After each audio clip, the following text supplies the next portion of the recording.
Whilst we've been sitting here, we've been hearing some three words: innovation, trust, corridor.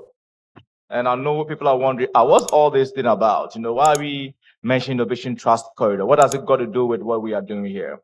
We find that it's important to find a very trusted enclave or place or platform for innovation engagement. And innovation engagement bordering on how we co-create innovation, how we trade innovation, and how we share innovation knowledge. And the question is, how can that be done? Where is the evidence that that is even needed?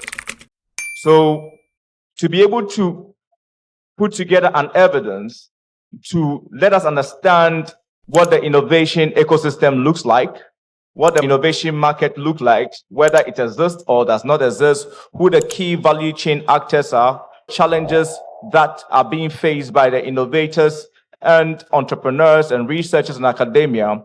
The UK government, through the FCDO, supported an evidence-based research to see the viability of setting up a trust corridor that would bring different countries together, especially within the African Commonwealth together, to see how we can co-create innovation, how we can trade innovation, and how we can share innovation knowledge. Today, we are going to unveil the report.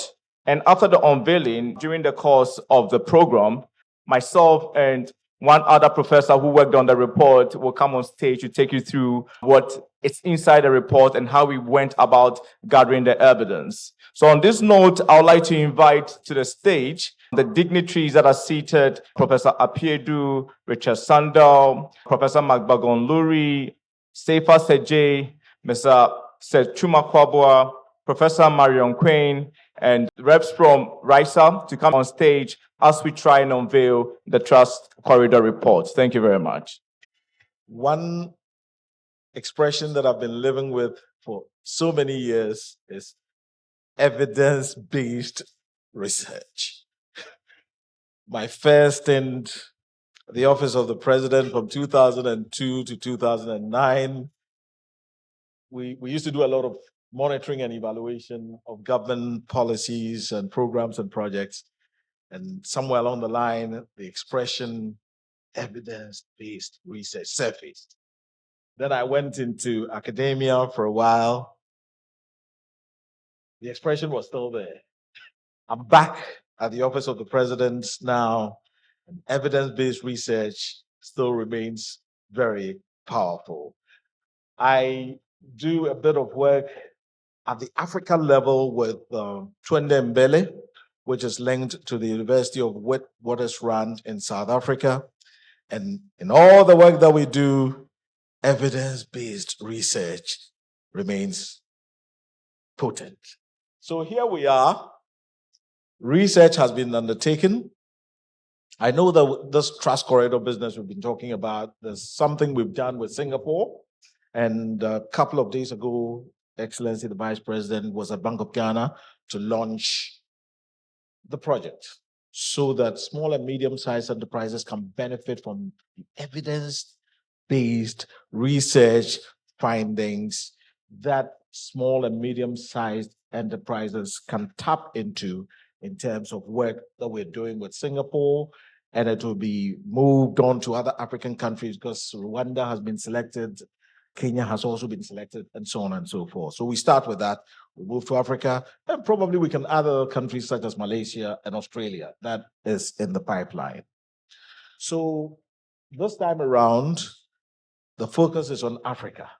It's on research, innovation, create a trust corridor, and make it possible for MSMEs, even large organizations can tap into this, and all countries can tap into this as well, as we build on boosting intra-African trade, which is really one of the main pillars of the AFCFTA.